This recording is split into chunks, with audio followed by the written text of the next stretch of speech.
नमस्कार दोस्तों, मैं गौतम कुमार स्वागत करता हूं आपका स्टडी स्पार्क यूट्यूब फैमिली में। आज हम लोग शुरू कर रहे हैं हिस्ट्री चैप्टर। हिस्ट्री जो कि एग्जाम के दृष्टिकोण से काफ़ी महत्वपूर्ण है, खास करके बीपीएससी एग्जाम के लिए। बिहार में जितने भी एग्जाम हो रहे हैं उसके लिए भी महत्वपूर्ण है। और ये 68th बीपीएससी को ध्यान में रखकर एक मास्टर स्ट्रोक बनाया जा रहा है वीडियो। BSFC SCL का एग्जाम होना है, Bihar state food and civil service supply corporation limited का, जिसमें assistant manager, AAO, assistant account officer, accountant, LDC, BSSC CGL, ये अलग से एग्जाम होना है जो कि कैंसिल हो गया एग्जाम। इन सारे एग्जाम में ये वीडियो आपके लिए काफ़ी महत्वपूर्ण होगा, काफ़ी फायदा पहुंचाएगा। साथ ही साथ हमारा जो ये चैनल है स्टडी स्पार्क, इसका ऐप भी है, आप गूगल प्ले स्टोर से डाउनलोड कर सकते हैं। और हमारा पेड कोर्स चल रहा है, उस पेड कोर्स में आप इनरोल भी हो सकते हैं।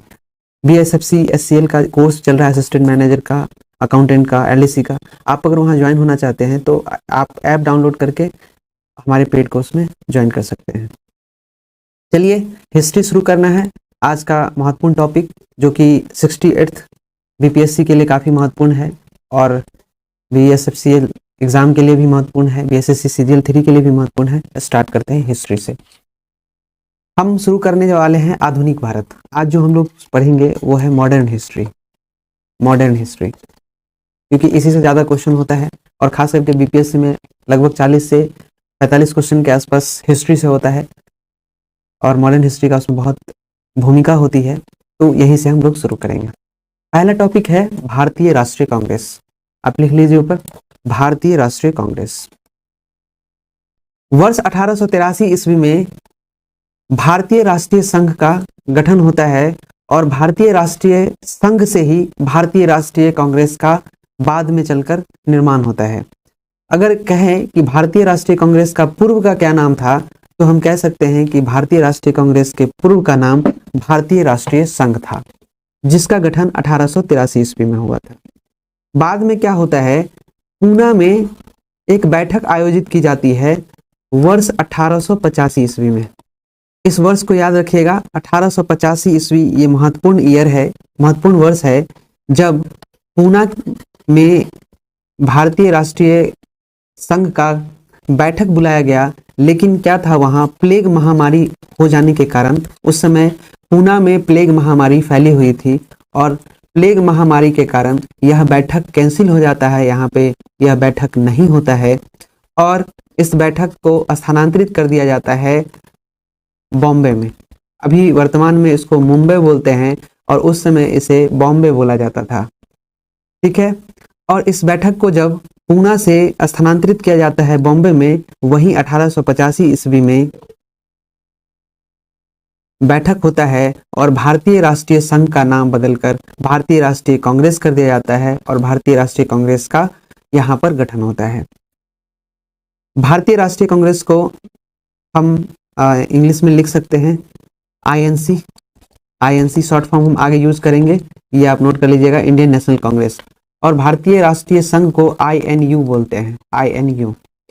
दोस्तों एक बात याद रखिएगा, जब 1883 ईस्वी में भारतीय राष्ट्रीय संघ को का नाम बदलकर 1885 ईस्वी में भारतीय राष्ट्रीय कांग्रेस कर दिया गया, तो यह नाम किसने सुझाया था, यह नाम किसने बोला था, प्रस्तावित किया था कि भारतीय राष्ट्रीय संघ का नाम बदलकर भारतीय राष्ट्रीय कांग्रेस कर दिया जाए? तो आप एक महत्वपूर्ण नाम याद रखिएगा जिनका नाम है दादा भाई नौरोजी ने यह प्रस्ताव दिया था, भारतीय राष्ट्रीय संघ का नाम बदलकर भारतीय राष्ट्रीय कांग्रेस कर दिया जाए। 1885 में बॉम्बे में बैठक हुई थी, बॉम्बे में। तो 1885 में जो बॉम्बे में बैठक आयोजित हुआ था, वह हुआ था गोकुलदास तेजपाल संस्कृत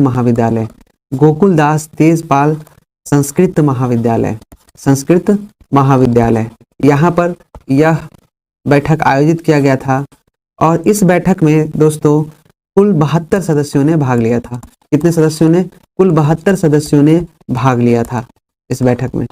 एक बार रिकैप करते हैं। हम लोगों ने पढ़ लिया था कि जो बैठक हुई थी बॉम्बे में, वहां पर कुल 72 सदस्यों ने भाग लिया था, और इन सदस्यों में बीपीएससी कभी कभी महत्वपूर्ण सदस्यों के नाम भी पूछ लेती है, महत्वपूर्ण सदस्यों के नाम भी पूछ लेती है। तो इनके महत्वपूर्ण सदस्य हैं कुछ, उनका नाम आप याद रखिए। उनका नाम है, पहला आप लिख लीजिए, पहला नाम है दादा भाई नौरोजी। पहला नाम क्या है? दादा भाई नौरोजी। दादा भाई नौरोजी महत्वपूर्ण सदस्यों में से एक थे। दूसरे थे केटी तेलंग। दूसरे सदस्य कौन थे? केटी तेलंग। ये भी काफी महत्वपूर्ण नाम है, ये पूछ लिया जाता है, यूपीएससी के एग्जाम में पूछा गया है। और तीसरा नाम आप लिखिए आनंद चार्लू। तीसरा नाम लिखिए आनंद चार्लू, आनंद चार्लू। चौथा नाम आप लिख सकते हैं गोपाल कृष्ण गोखले। गोपाल कृष्ण गोखले, गोपाल कृष्ण गोखले, ये काफी महत्वपूर्ण नाम है। और पांचवा नाम हम लिखेंगे, पांचवा नाम है मदन मोहन मालवीय। मदन मोहन मालवीय, मदन मोहन मालवीय। ओके। छठा नाम आप लिखिए दिनशा वाचा। दिनशा वाचा, दिनशा वाचा। सातवां नाम है सुरेंद्रनाथ बनर्जी। सुरेंद्रनाथ बनर्जी, ये भी नाम पूछ लिया था बीपीएससी ने। एक बार यूपी पीसीएस के एग्जाम में पूछा गया है फिरोज शाह मेहता के बारे में, कि फिरोज शाह मेहता कांग्रेस के गठन में महत्वपूर्ण सदस्यों में से एक थे कि नहीं। तो आप लिखिए फिरोज शाह मेहता, फिरोज शाह मेहता। और भी बहुत सारे लोग थे, ये हमने आपको महत्वपूर्ण नामों का लिस्ट दे दिया है, इसे आप याद कर लीजिएगा। दोस्तों यहाँ पर हम एक बात आपको बताना चाहेंगे कि ये जो बैठक हुआ था जिसमें कुल 72 सदस्यों ने भाग लिया था, इसमें सुरेंद्रनाथ बनर्जी ने भाग नहीं लिया था। आप कहेंगे कि सर सुरेंद्रनाथ बनर्जी ने भाग जब नहीं लिया था तो आपने नाम क्यों लिखवाया? तो इनमें ये जो थे, ये एक फाउंडर मेंबर थे जो कांग्रेस का गठन हुआ था, भारतीय राष्ट्रीय कांग्रेस का, भारतीय राष्ट्रीय संघ से, उनके फाउंडर मेंबर में से ये एक थे। इन्होंने भाग क्यों नहीं लिया था 1885 की बैठक में? उसके पीछे रीजन था कि इनकी एक संस्था थी, अपनी संस्था थी, उसका ये कोलकाता में अध्यक्षता कर रहे थे। ये याद रहेगा आपको, इसलिए ये 1885 के बैठक में भाग नहीं लिया था। एग्जामिनर आपसे ये भी पूछ लेता है कि निम्नलिखित महत्वपूर्ण सदस्यों में से कौन से सदस्य हैं जिन्होंने कांग्रेस के 1885 ईस्वी के अधिवेशन में भाग नहीं लिया था? तो आपको याद रखना है सुरेंद्रनाथ बनर्जी, सुरेंद्रनाथ बनर्जी। आगे बढ़ते हैं और आगे हम लोग चर्चा करते हैं भारतीय राष्ट्रीय कांग्रेस का पुराना नाम। ये पूछ लिया है, अब कुछ क्वेश्चंस जो पूछे जाते हैं उस क्वेश्चन को डिस्कस करते हैं। एग्जामिनर आपसे पूछ सकता है भारतीय राष्ट्रीय कांग्रेस का पुराना नाम क्या है? भारतीय राष्ट्रीय कांग्रेस का पुराना नाम क्या है? ये आप लिख लीजिए। तो आपका आंसर होगा भारतीय राष्ट्रीय कांग्रेस का पुराना नाम है भारतीय राष्ट्रीय संघ। भारतीय राष्ट्रीय संघ, ये याद रहेगा आपको, भारतीय राष्ट्रीय संघ। वहीं पे आपसे पूछ लेगा कि प्रथम बैठक पूना में प्रस्तावित थी, किंतु किस वजहों से बैठक को बॉम्बे हस्तांतरित कर दिया गया था? तो आप लिख लीजिए प्रथम बैठक पूना में प्रस्तावित थी, किंतु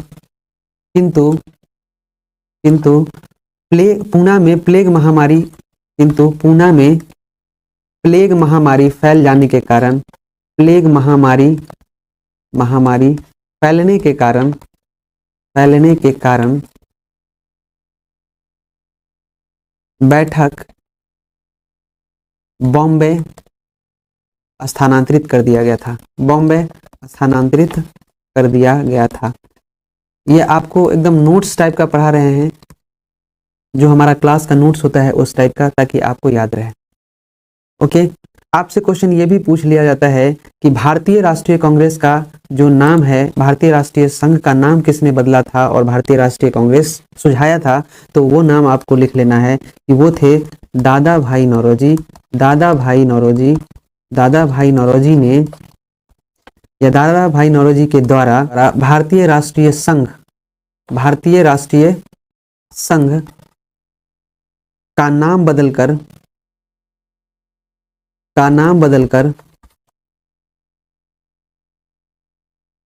भारतीय राष्ट्रीय कांग्रेस रखने की अनुशंसा की गई। भारतीय राष्ट्रीय कांग्रेस रखने की अनुशंसा की गई। की गई। याद कर लीजिएगा, दादा भाई नौरोजी के द्वारा भारतीय राष्ट्रीय संघ का नाम बदलकर भारतीय राष्ट्रीय कांग्रेस रखने की अनुशंसा की गई। आप नोट्स में ये भी लिख लीजिए कि पहली बैठक में 72 सदस्यों ने भाग लिया था। पहली बैठक में, कांग्रेस की पहली बैठक में कुल 72 सदस्यों ने भाग लिया था। कुल 72 सदस्यों ने भाग लिया था। अब यहाँ पर एग्जामिनर आपसे ये भी पूछता है कि आप बताइए कि जो पहली बैठक हुई थी उसमें कुल 72 सदस्यों ने भाग लिया था, उनमें सबसे अधिक सदस्य कहाँ से भाग लिए थे, किस राज्य से, किस क्षेत्र से भाग लिए थे सबसे अधिक सदस्यों ने? तो आपका आंसर होगा कि सबसे अधिक सदस्य बॉम्बे से भाग लिए थे। सबसे अधिक सदस्य जो है, सबसे अधिक सदस्यों ने बॉम्बे से भाग लिया था। सबसे अधिक सदस्यों ने बॉम्बे क्षेत्र से भाग लिया था। और कुल सदस्य जो थे यहाँ से, वो थे कुल सदस्य 38 भाग लिया था। और कुल सदस्यों की संख्या यहाँ थी, कुल सदस्य थी 38। कुल 38 सदस्यों ने भाग लिया था बॉम्बे से, याद रहेगा। और यहाँ पर दूसरे स्थान पर जो था क्षेत्र, वो था मद्रास था, जहां से कुल 21 सदस्यों ने भाग लिया था। 21 सदस्यों ने भाग लिया था। वहीं पे संयुक्त प्रांत की बात करें तो संयुक्त प्रांत से कुल जो है 7 सदस्यों ने भाग लिया था। संयुक्त प्रांत से कुल 7 सदस्यों ने भाग लिया था। संयुक्त प्रांत से कुल 7 सदस्यों ने भाग लिया था। पंजाब और बंगाल का एकदम बराबरी का सीन था, वहां से कुल 3 सदस्यों ने भाग लिया था।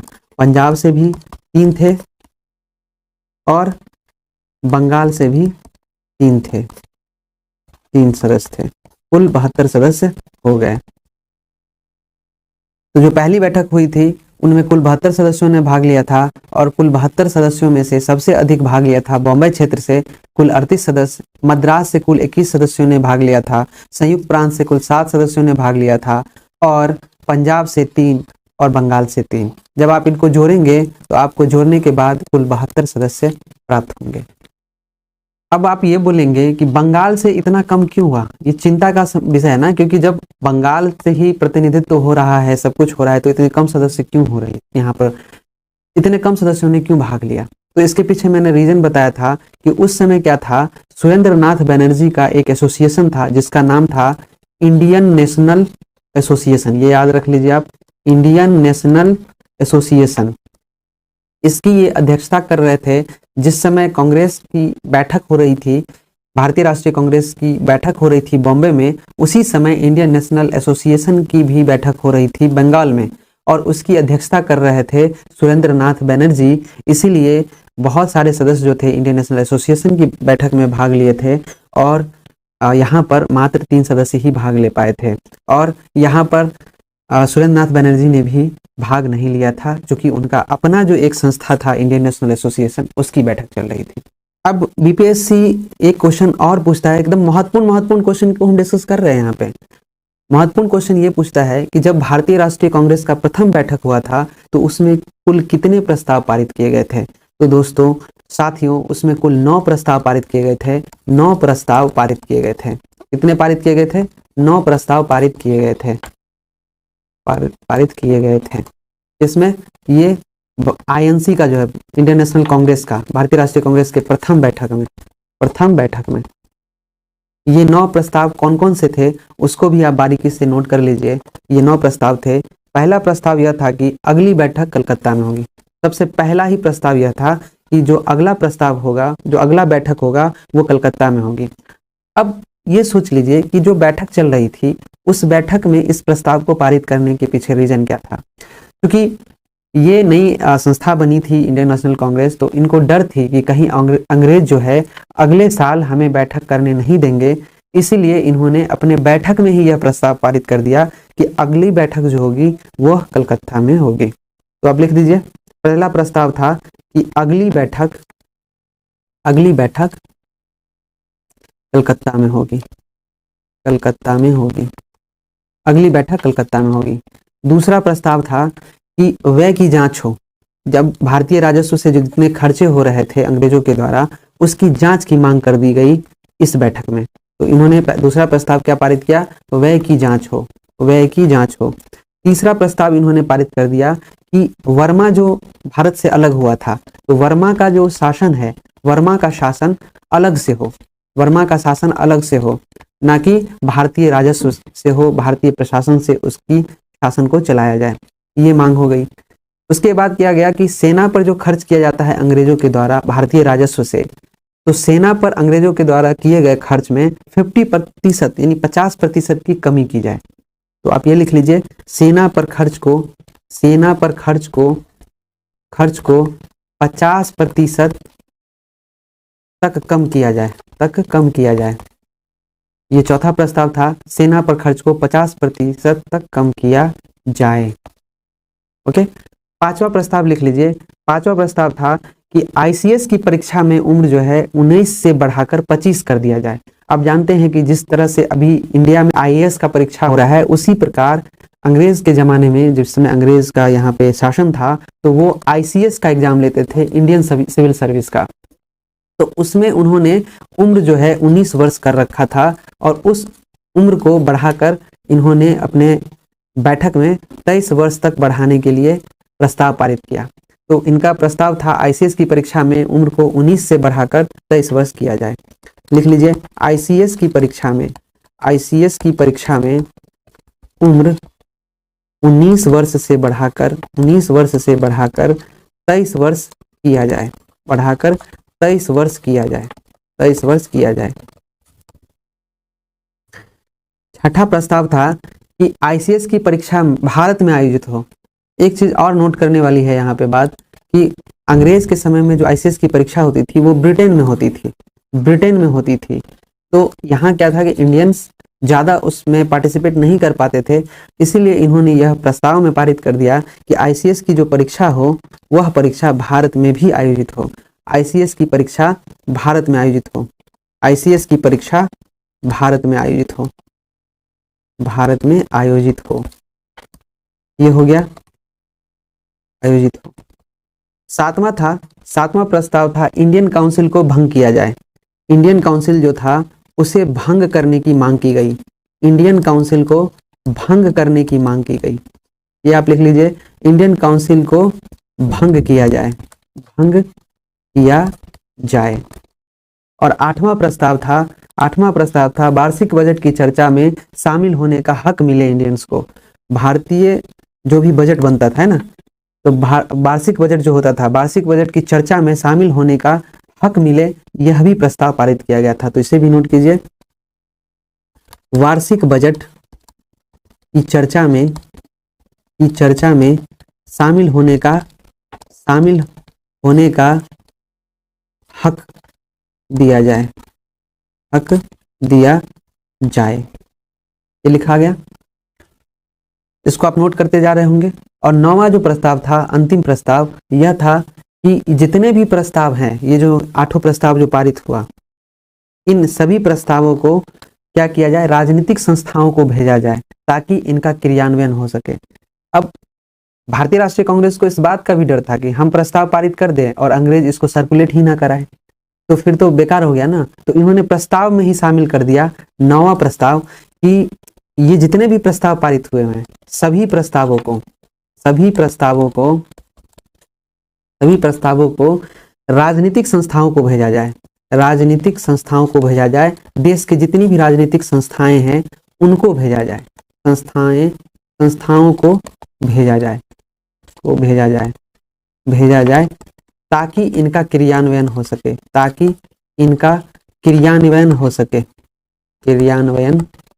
सके, अगर आपको इसका पीडीएफ चाहिए होगा तो ये पीडीएफ आपको हमारे ऐप पे मिल जाएगा। ऐप पर जाकर आप इस पीडीएफ को एक्सेस कर सकते हैं। हमने अभी तक पढ़ लिया, उसको एक बार रिकैप करते हैं। और रिकैप करने के पीछे उद्देश्य यह है कि चीज़ों को जितना हम पढ़े हैं, अगर उसका बार बार रिवीजन करते हैं तो वो चीज़ें हमें याद होती है। और रिवीजन के पर्पज से हिस्ट्री को ऐसे ही पढ़ा जाता है जैसे मैंने बताया है आपको। आप इस क्लास को कीजिए, आपको समझ में आ जाएगा कि मैंने वो चीज़ें आपको बताई है, इतना डेप्थ में बताया है जो आपको नॉर्मली ऑब्जेक्टिव बुक में तो नहीं मिलता है। और बीपीएससी और जो आप एग्जाम दे रहे हैं असिस्टेंट मैनेजर का, इन सब एग्जामों में क्वेश्चन का जो लेवल होगा वो बढ़िया होगा। और बीपीएससी ने तो साफ साफ अब दिखा दिया एग्जाम में, अब जो जितने भी एग्जाम हो रहे हैं उसमें आप देख रहे हैं कि इनका कॉन्सेप्चुअल क्वेश्चन हो रहा है, और 68th में इसके ज़्यादा चांसेस हैं कि आपसे कॉन्सेप्चुअल क्वेश्चन पूछे जाएं। इसीलिए हम कॉन्सेप्ट के साथ आपको ये बता रहे हैं। हमने पढ़ाया भारतीय राष्ट्रीय संघ। भारतीय राष्ट्रीय संघ का जो है गठन 1883 ईस्वी में हुआ, और 1885 ईस्वी में दादा भाई नौरोजी ने इस संस्था का नामकरण कर दिया और इसका नाम बदल कर रख दिया भारतीय राष्ट्रीय कांग्रेस। और भारतीय राष्ट्रीय कांग्रेस जो है 28 दिसंबर 1885 ईस्वी को गठित होती है, और फिर वहाँ से इनके सारे क्रियान्वयन शुरू होते हैं। इसको आप इस प्रकार से भी लिख सकते हैं, और हम आपसे ये भी पूछ सकते हैं, या फिर एग्जामिनर आपसे पूछता है कि भारतीय राष्ट्रीय कांग्रेस का जो गठन हुआ था उसके पीछे इसका उद्देश्य क्या था, इसका उद्देश्य क्या था इसके गठन के पीछे, तो इसकी जानकारी आपको होनी चाहिए। देखिए इसका उद्देश्य क्या था। सबसे पहले उद्देश्य को जानने से पहले हम इसके इतिहास को लिख लेते हैं। आप इसको कॉपी में भी ऐसे ही लिख लीजिएगा। पहले लिखिए कि भारतीय राष्ट्रीय संघ, पहले लिखिए इस प्रकार, भारतीय राष्ट्रीय संघ, भारतीय राष्ट्रीय संघ। भारतीय राष्ट्रीय संघ का क्या होता है, 1883 ईस्वी में गठन होता है, ये आप जानते हैं। उसके बाद ये 1885 ईस्वी में क्या होता है, बदलकर इसका नाम भारतीय राष्ट्रीय कांग्रेस हो जाता है। 1885 ईस्वी में क्या नाम हो जाता है इसका दोस्तों, भारतीय राष्ट्रीय कांग्रेस हो जाता है। और भारतीय राष्ट्रीय कांग्रेस ये नाम किसने बदला था, तो ये नाम जो बदला था दादा भाई नौरोजी ने। दादा भाई नौरोजी ने इसका नामकरण किया था और इससे क्वेश्चन पूछे गए हैं। ये 1885 में गठित हुआ था। आपको एक बात का ध्यान होना चाहिए कि ये जो कांग्रेस शब्द है, कांग्रेस शब्द को क्यों जोड़ा गया था, नौरोजी ने यहाँ पे कांग्रेस शब्द क्यों दिया था। देखिए बेसिकली जो कांग्रेस शब्द है, यह शब्द जो है यूएसए से लिया गया है। यूएसए का एक वर्ड है, यूएसए में कांग्रेस का मतलब होता है लोगों का समूह। कांग्रेस का क्या मतलब होता है, लोगों का समूह, लोगों का समूह। इसी वजह से इसका नाम बदल कर रखा गया था, क्योंकि यह लोगों का समूह था, और कांग्रेस का अर्थ होता है लोगों का समूह। ये समझ में आया आपको। भारतीय राष्ट्रीय कांग्रेस का गठन 28 दिसंबर 1885 ईस्वी को होता है। इसे भी आप याद कर लीजिएगा, ये फैक्ट है और ऐसा पूछ भी लिया जाता है। लोगों का समूह इसे कहा जाता है। आपसे यह भी पूछा जाएगा कि जब भारतीय राष्ट्रीय कांग्रेस का गठन हुआ तो इसके प्रथम अध्यक्ष कौन थे। जब भारतीय राष्ट्रीय कांग्रेस का गठन हुआ तो इसके प्रथम अध्यक्ष कौन थे, तो आपको याद रखना है एक नाम, WC बनर्जी। प्रथम अध्यक्ष कौन थे, व्योमेश चंद्र बनर्जी। प्रथम अध्यक्ष थे व्योमेश चंद्र बनर्जी, चंद्र बनर्जी। याद रहेगा। इनको शॉर्टकट में इनका शॉर्ट नेम भी है WC Banerjee, WC Banerjee, WC Banerjee. दोस्तों यहाँ पे अगर आपसे जिस समय इसका गठन हुआ था कांग्रेस का, उस समय इनके वायसराय का नाम पूछ लिया जाए तो वायसराय कौन थे, वायसराय भी पूछ लिया जाता है कि 1885 में जब कांग्रेस का गठन हुआ तो उस समय भारत का वायसराय कौन था, तो वायसराय थे Lord Dufferin. Lord Dufferin, Lord Dufferin थे उस समय, याद रहेगा, लॉर्ड डफरिन। और याद रखिएगा दोस्तों, यही वो लॉर्ड डफरिन है जिन्होंने कहा था ये तो सूक्ष्म अल्पसंख्यक जनता का प्रतिनिधित्व करती है। कांग्रेस के बारे में कहा था ये लॉर्ड डफरिन ने कि ये वैसी संस्था है, ये तो सूक्ष्म अल्पसंख्यक जनता का प्रतिनिधित्व करती है। तो ये कोट भी आप लिख लीजिए, ये तो सूक्ष्म अल्पसंख्यक, सूक्ष्म अल्पसंख्यक, अल्पसंख्यक जनता का प्रतिनिधित्व करती है, प्रतिनिधित्व करती है। ये याद रखिएगा दोस्तों, ये आपके लिए काफ़ी इम्पोर्टेंट है। कथन से भी क्वेश्चन पूछे जाते हैं। अगर आपने तैयारी किया है, आप बीपीएससी का एग्जाम दे रहे हैं, यूपीएससी का एग्जाम दे रहे हैं, तो आपको भली भांति पता होगा कि कथन से भी क्वेश्चन पूछे जाते हैं। और 68th में इस टाइप के क्वेश्चंस की संख्या अधिक होने की संभावना है, कथन से क्वेश्चंस पूछे जा सकते हैं। तो आपने यहाँ तक समझ लिया मैंने क्या समझाया आपको। हालांकि टाइम मैं ले रहा हूँ, बार बार रिपीट कर रहा हूँ, आप बोर तो नहीं हो रहे, लेकिन याद आपको जरूर हो रहा होगा। कांग्रेस का प्राथमिक उद्देश्य की बात करें, हमने तो ये इनका इतिहास बता दिया आपको, उद्देश्य पे बात हो रही थी। उद्देश्य को लिख लीजिए कि इसका मेन उद्देश्य क्या था। कांग्रेस का प्राथमिक उद्देश्य था विभिन्न प्रांतों के नेताओं को एकजुट करना। इनका मेन उद्देश्य क्या था, विभिन्न प्रांतों के नेताओं को एकजुट करना। आप यहाँ पर इसको लिख लीजिए, कांग्रेस का प्राथमिक उद्देश्य, कांग्रेस का प्राथमिक उद्देश्य, कांग्रेस का प्राथमिक उद्देश्य। ठीक है, प्राथमिक उद्देश्य क्या था? पहला उद्देश्य था कि विभिन्न प्रांतों के नेताओं को एकत्रित करना, एकजुट करना। विभिन्न प्रांतों के नेताओं को एकजुट करना, नेताओं को एकजुट करना, एकत्रित करना, एकजुट करना। दूसरा उद्देश्य था राष्ट्रीय एकता का विकास, राष्ट्रीय एकता का विकास, राष्ट्रीय एकता का विकास, राष्ट्रीय एकता का विकास। लोगों में राष्ट्रीय भावना जागृत हो, यह भी इनका उद्देश्य था। और तीसरा उद्देश्य था भारतीय जनमानस की समस्याओं का विचार विमर्श और समाधान करवाना। खुद तो करना नहीं था, ये अपनी संस्था के माध्यम से अंग्रेजों से करवाते, और इनका ये उद्देश्य था, प्राथमिक उद्देश्य था भारतीय जनमानस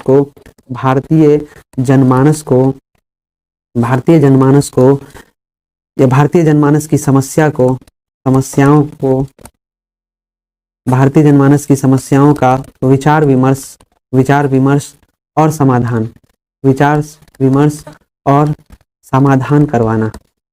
समाधान करवाना। याद रहेगा ये चीज आपका। और इसका जो चौथा उद्देश्य था वह था भारतीयों और अंग्रेजों के बीच संबंध मधुर करना।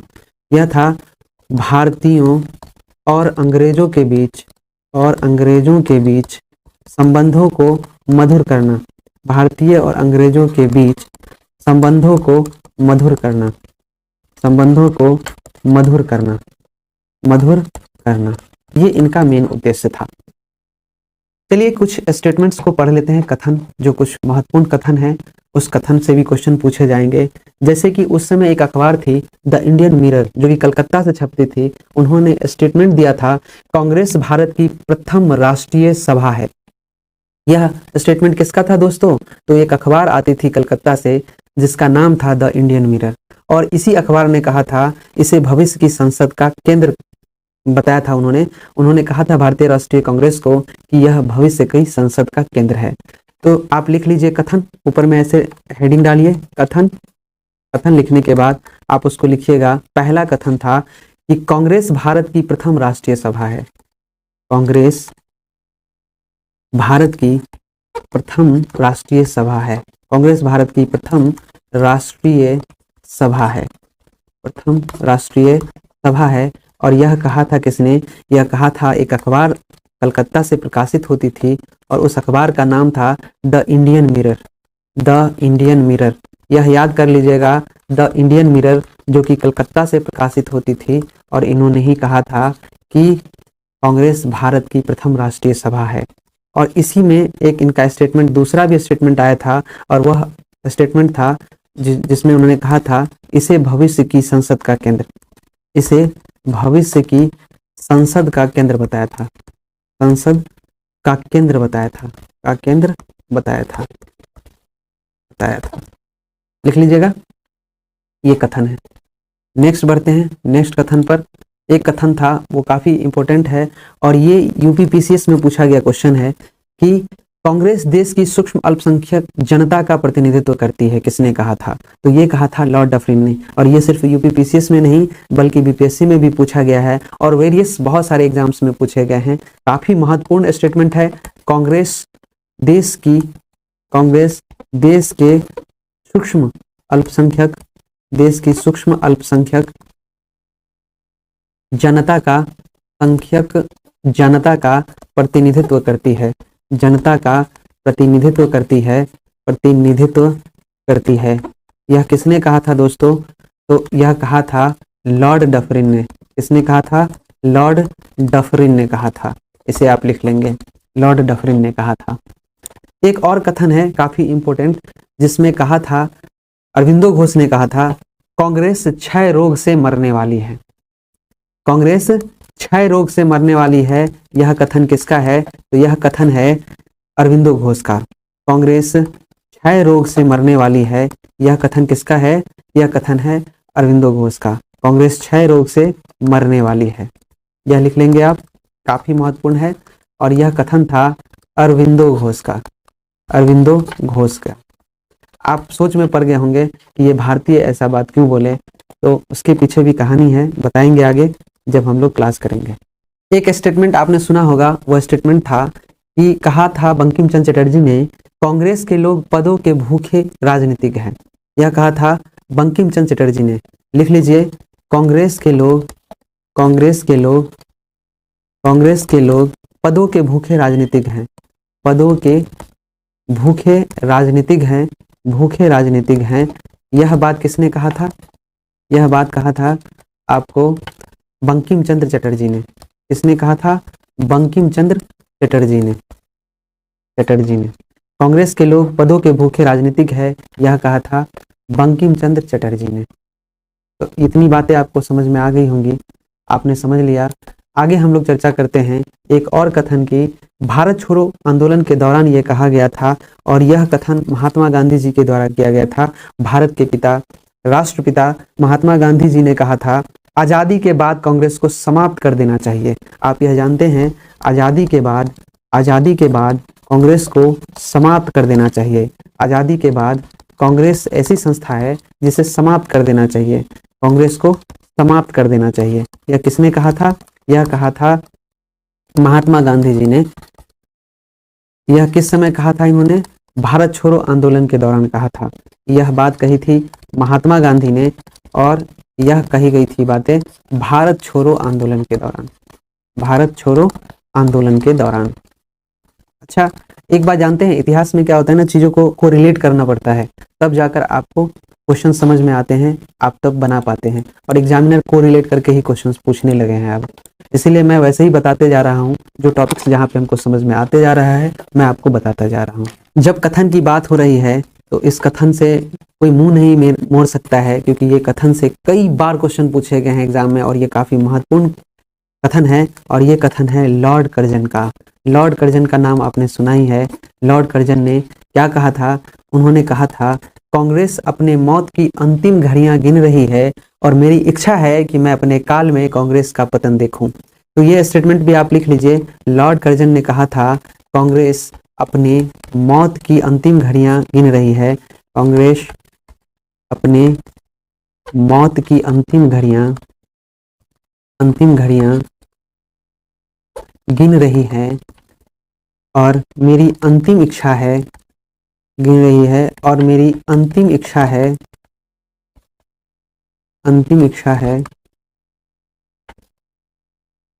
कि मैं अपने काल में कांग्रेस का पतन देखूं। कि मैं अपने काल में कांग्रेस का पतन देखूं, या कांग्रेस की मृत्यु हो जाए। कांग्रेस का पतन देखूं। या फिर यह स्टेटमेंट ऐसे भी लिखा जा सकता है कि लॉर्ड कर्जन ने कहा था, कांग्रेस अपने मौत की अंतिम घड़ियां गिन रही है। इसको ऐसे लिख लीजिए, कांग्रेस अपने मौत की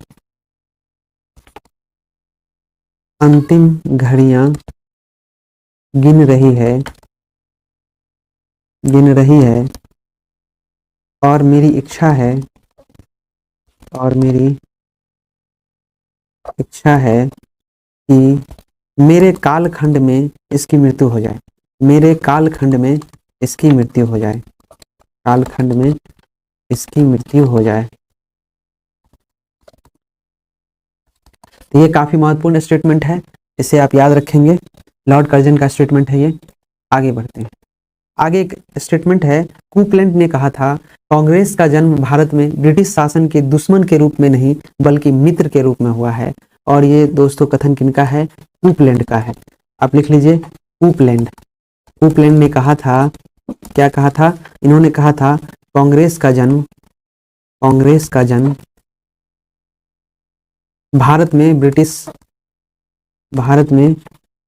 ब्रिटिश शासन के दुश्मन के रूप में नहीं, दुश्मन के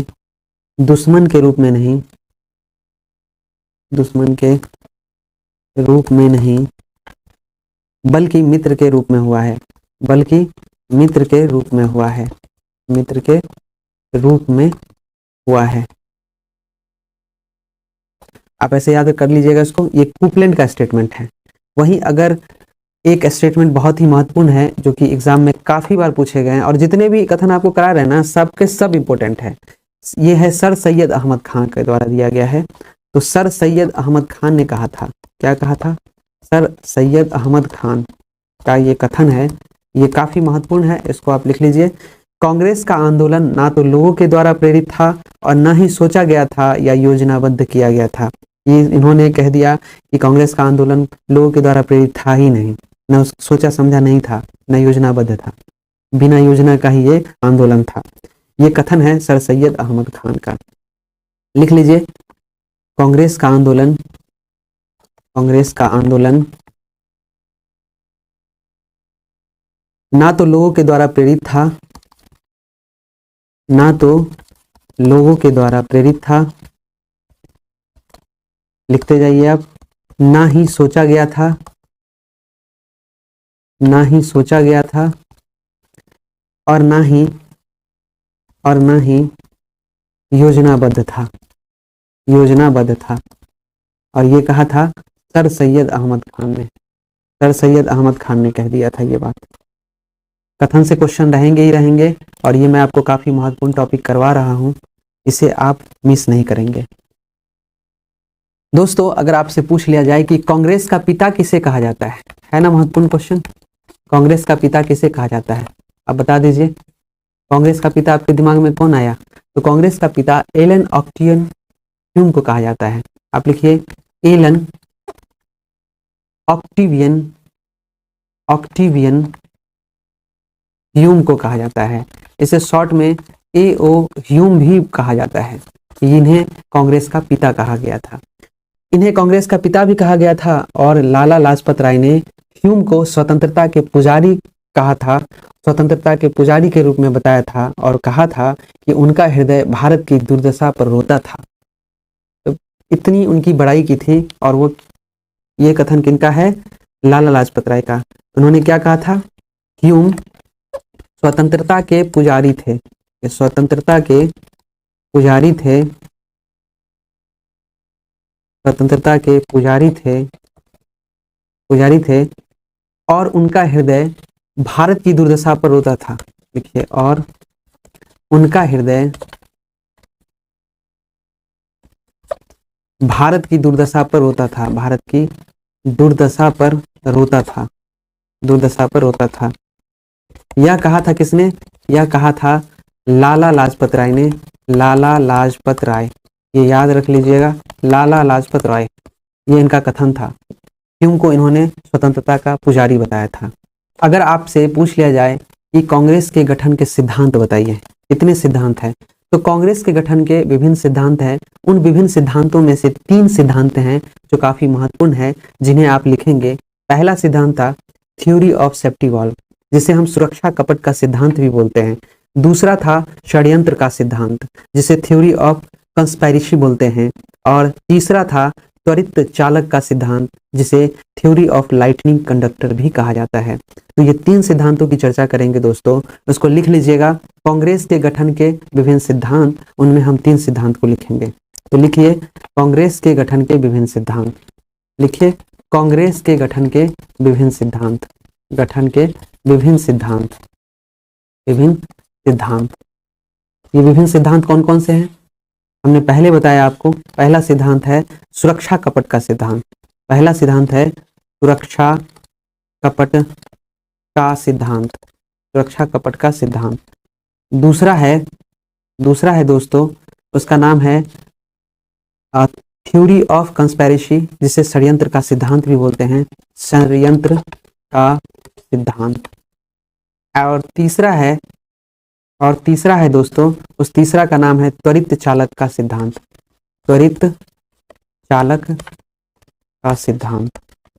अगर हम इंग्लिश में लिखें इसे, तो इसे हम लिख सकते हैं, सुरक्षा कपट के सिद्धांत को लिखा जाता है इंग्लिश में theory of safety valve, theory of safety valve. और इस सिद्धांत को किसने दिया था? लाला लाजपत राय ने। इस सिद्धांत को किसने दिया था? लाला लाजपत राय ने। थ्योरी ऑफ सेफ्टी वॉल्व, सुरक्षा कपट का सिद्धांत किसने दिया था? लाला लाजपत राय ने। दूसरा है षड्यंत्र का सिद्धांत, जिसे इंग्लिश में हम लोग बोलते हैं थ्योरी ऑफ कंस्पायरेसी, इसे लिखिए थ्योरी ऑफ कंस्पायरेसी। और इस सिद्धांत को दिया था रजनी पालमे दत्त ने, रजनी पालमे दत्त ने, ठीक है। और ये तीसरा था त्वरित चालक का सिद्धांत, जिसको इंग्लिश में बोलते हैं theory of lightning, lightning, theory of lightning. और इस सिद्धांत को दिया था गोपाल कृष्ण गोखले ने। किसने दिया था? गोपाल कृष्ण गोखले, गोपाल कृष्ण गोखले। तो इन तीन सिद्धांत के बारे में हमने चर्चा की। आगे यहाँ पे कांग्रेस के बारे में विस्तृत चर्चा हो चुकी है। अब हम लोग महत्वपूर्ण अधिवेशनों की चर्चा करेंगे, जो कि आगे है। कांग्रेस का महत्वपूर्ण अधिवेशन। और फ्रेंड्स, यह चैप्टर शुरू करने से पहले मैं आपको बता दूं कि यहाँ पे हम उन्हीं चीज़ों का डिस्कशन करेंगे जो एग्जाम के दृष्टिकोण से महत्वपूर्ण है। उन सब चीज़ों को छोड़ देंगे, वैसे अधिवेशनों को छोड़ देंगे जो हमारे लिए महत्वपूर्ण नहीं है। महत्वपूर्ण अधिवेशन, कांग्रेस का महत्वपूर्ण अधिवेशन, ये लिख लीजिए आप, टाइटल ऊपर बुक में दे दीजिए, कांग्रेस का महत्वपूर्ण अधिवेशन, महत्वपूर्ण अधिवेशन। अच्छा, ये महत्वपूर्ण अधिवेशन कब से कब तक हुआ था? तो 1885 से लेकर 1947 से, चूंकि कांग्रेस का गठन ही हुआ था 1885 में, तो 1885 से 1947 ईस्वी तक की बात हम करेंगे यहाँ पे। सबसे पहली चर्चा होती है हमारी पहला अधिवेशन 1885 ईस्वी की, 1885 ईस्वी, और इसको प्रथम अधिवेशन भी बोलते हैं, प्रथम अधिवेशन भी बोलते हैं। इसमें जो है सबसे महत्वपूर्ण क्या था? देखिए, ये जो अधिवेशन हुआ था इसका स्थान बॉम्बे है। इसका स्थान क्या है? बॉम्बे, ये याद रख लीजिएगा। और एग्जाम में पूछ लिया जाता है, एग्जाम में पूछ लिया जाता है कि 1885 ईस्वी का अधिवेशन कहाँ हुआ था, तो आपका आंसर होना चाहिए बॉम्बे। आपसे ये भी पूछ लेगा कि इस अधिवेशन की अध्यक्षता किसने की थी, तो इसके अध्यक्ष थे WC बनर्जी। कौन थे? WC बनर्जी। और आपका आंसर होगा WC बनर्जी को व्योमेश चंद्र बनर्जी भी बोलते हैं, फुल फॉर्म आप दोनों लिख लीजिए, व्योमेश चंद्र बनर्जी। जब दोस्तों तथ्य की बात की जाए, अगर तथ्य आपको जानना है कि क्या क्या इंपॉर्टेंट था इस अधिवेशन में, फैक्ट आपको जानना है, इंग्लिश में इसको फैक्ट लिख लीजिएगा। तो फैक्ट अगर जानना है तो आप जानिए, यह कांग्रेस का प्रथम अधिवेशन था, जो मैंने पहले लिख दिया। इस अधिवेशन में कुल 72 लोगों ने भाग लिया था, कुल 72 लोगों ने हिस्सा लिया था, जो कि आप जानते हैं लोगों ने हिस्सा लिया था, हिस्सा लिया था, ठीक है। ये था एक महत्वपूर्ण पॉइंट। दूसरा महत्वपूर्ण पॉइंट था कि सुरेंद्र नाथ बनर्जी ने इस अधिवेशन में भाग नहीं लिया था। सुरेंद्र नाथ बनर्जी ने इस अधिवेशन में भाग नहीं लिया था। ये याद हो गया होगा आपको, इस अधिवेशन में भाग नहीं लिया था। एक और महत्वपूर्ण फैक्ट है, पूछा जाता है कि इसका नाम परिवर्तित करने का श्रेय किनको जाता है, तो आप लिखिएगा दादा भाई नौरोजी। दादा भाई नौरोजी वैसे व्यक्ति हैं जिन्होंने कांग्रेस, भारतीय राष्ट्रीय संघ का नाम बदलकर भारतीय राष्ट्रीय कांग्रेस कर दिया। तो आप लिखिएगा दादा भाई नौरोजी की सलाह पर ये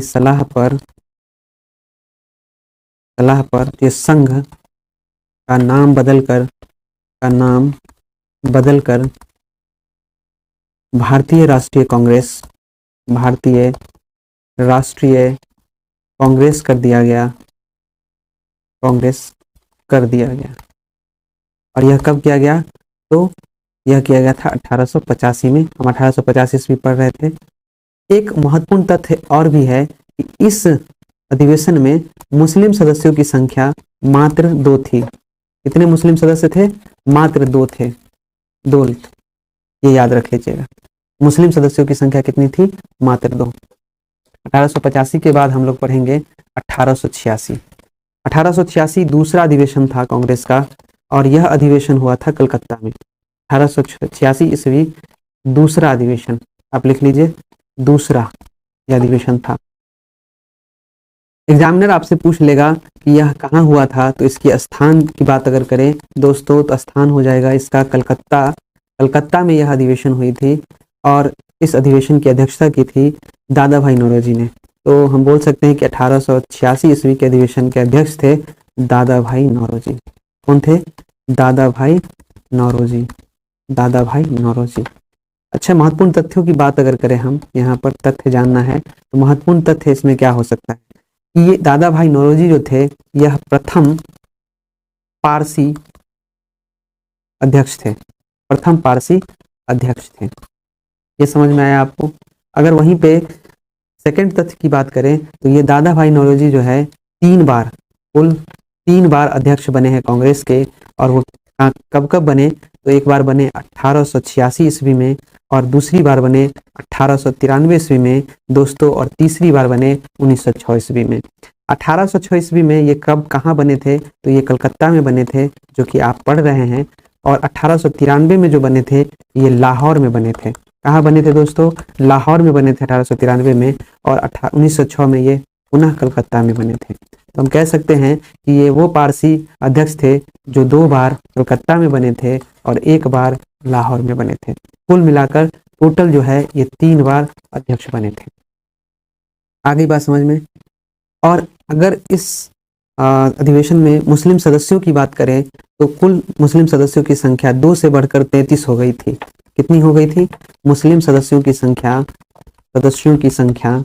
2 से बढ़कर कितनी हो गई थी, 33 हो गई थी, 33 थी। हालांकि ये उतना इम्पोर्टेंट नहीं है, ये पूछा नहीं जाता और ज़रूरी भी नहीं है, क्योंकि पहला हमने बता दिया तो दूसरा भी बता दे रहे हैं।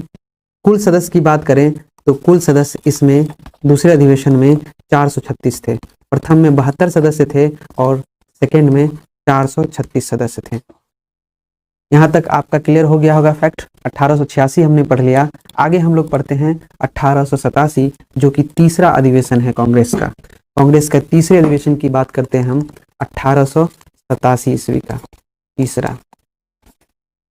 एग्जामिनर आपसे इसके स्थान के बारे में पूछता है तो स्थान हो जाएगा दोस्तों मद्रास। मद्रास में यह हुआ था अधिवेशन। अगर इस अधिवेशन की अध्यक्षता की बात करें तो इसके अध्यक्ष बने थे बदरुद्दीन तैयब जी।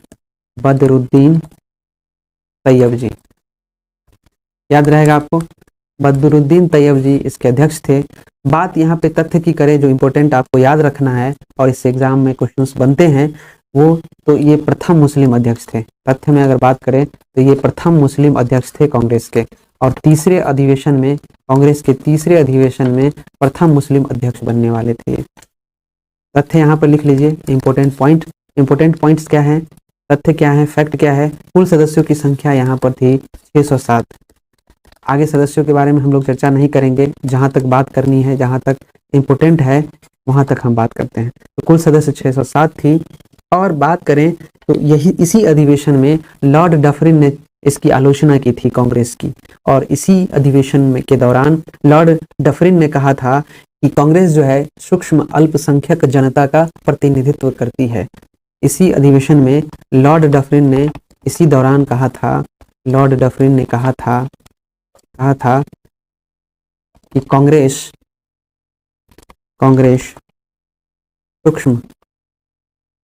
सूक्ष्म अल्पसंख्यक जनता का प्रतिनिधित्व करती है। क्रिटिसाइज किया था, कहा था कि ये पूरे देश का प्रतिनिधित्व नहीं करती, कुछ ही लोगों का प्रतिनिधित्व करती है। तो ये मजाक ही था लॉर्ड डफरिन के नज़र में, और इन्होंने आलोचना किया था और कहा था कांग्रेस सूक्ष्म अल्पसंख्यक जनता का प्रतिनिधित्व करती है। यहाँ तक समझ गए। और यही अधिवेशन है जिस अधिवेशन में एक नारा दिया गया था दोस्तों, और वह नारा था कांग्रेसी बनो। कौन सा नारा था ये, कांग्रेसी बनो। कांग्रेसी बनो का नारा इसी अधिवेशन में दिया गया था, वह तीसरा अधिवेशन था। आगे हम लोग चौथे अधिवेशन की बात करेंगे, और चौथा अधिवेशन हो जाएगा हमारा 1888 का अधिवेशन। 1888 का अधिवेशन ये भी काफ़ी महत्वपूर्ण है दोस्तों। 1888 ईस्वी का अधिवेशन, और यह था चौथा अधिवेशन। अगर इसके स्थान की बात करें दोस्तों तो यह हुआ था इलाहाबाद में। इलाहाबाद में यह हुआ था 1888 का अधिवेशन कांग्रेस का। और इसके अध्यक्ष की बात करें तो इस अधिवेशन में पहली बार अंग्रेज बने थे इसका अध्यक्ष, और वो थे जॉर्ज यूल। जॉर्ज यूल को इसका अध्यक्ष बनाया गया था, जॉर्ज यूल। ओके, की बात अगर करें तो ये प्रथम यूरोपीय अध्यक्ष थे। ये प्रथम, जॉर्ज यूल जो थे प्रथम यूरोपीय अध्यक्ष थे। प्रथम यूरोपीय अध्यक्ष थे ये जॉर्ज यूल। और इस अधिवेशन में तथ्यों की बात करें, महत्वपूर्ण तथ्यों की जिससे क्वेश्चन बनते हैं, वो महत्वपूर्ण पॉइंट था कि इस अधिवेशन के दौरान सर सैयद अहमद खान ने कांग्रेस का विरोध किया था। इसी अधिवेशन में सर सैयद अहमद खान ने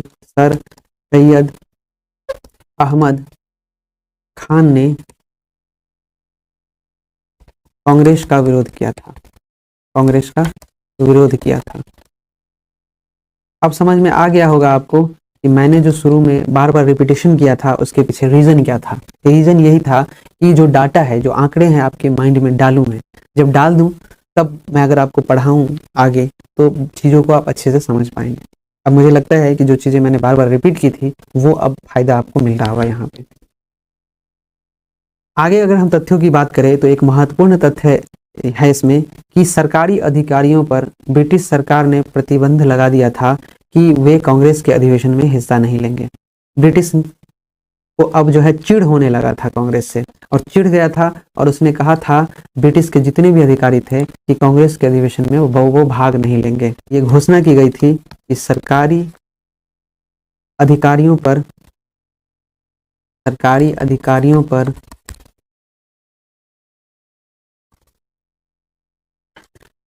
ब्रिटिश सरकार ने प्रतिबंध लगा दिया था। प्रतिबंध लगा दिया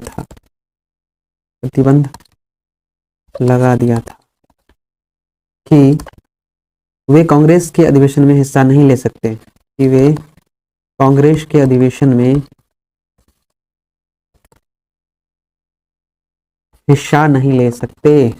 हिस्सा नहीं ले सकते।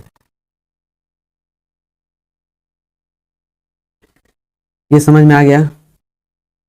और यही अधिवेशन है 1888 का चौथा अधिवेशन जिसमें लाला लाजपत राय शामिल हुए थे। लाला लाजपत राय इसी अधिवेशन में कांग्रेस में शामिल हुए थे। ये भी लिख लीजिएगा, आपसे क्वेश्चन पूछ सकता है कि लाला लाजपत राय, और ये यूपीपीसीएस का क्वेश्चन है, लाला लाजपत राय किस अधिवेशन में कांग्रेस में शामिल हुए थे? तो वो था चौथा अधिवेशन 1888 ईस्वी का। आप घटना चक्र वगैरह अगर पढ़ते हैं तो उसमें आप जाकर देखिएगा, काफ़ी क्वेश्चंस आपके यहाँ से बन जाएंगे। तो लाला लाजपत राय इसी अधिवेशन में पहली बार शामिल हुए थे। लाजपत राय पहली बार कांग्रेस में शामिल हुए। ये काफ़ी महत्वपूर्ण था। Thanks friends. यहाँ पे हम अपना सेशन ख़त्म करते हैं। इसके आगे हम नेक्स्ट वीडियो में पार्ट 2 में बात करेंगे। आप अगर क्लास हमारा ज्वाइन करना चाहते हैं 68th बीपीएससी, या फिर सबसे इम्पोर्टेंट अभी एग्ज़ाम है BSFC SCL मैनेजमेंट वालों के लिए, जो मैनेजमेंट के स्टूडेंट हैं उनके लिए वैकेंसी आई है असिस्टेंट मैनेजर की। उनसे भी जीएस पूछा जाएगा, उनके लिए काफ़ी महत्वपूर्ण है। हमारा कोर्स आप ज्वाइन कर सकते हैं स्टडी पार्क ऐप डाउनलोड करके। ऐप डाउनलोड कीजिए, वहाँ पे पेड कोर्स में ज्वाइन हो सकते हैं। Thank you, bye bye.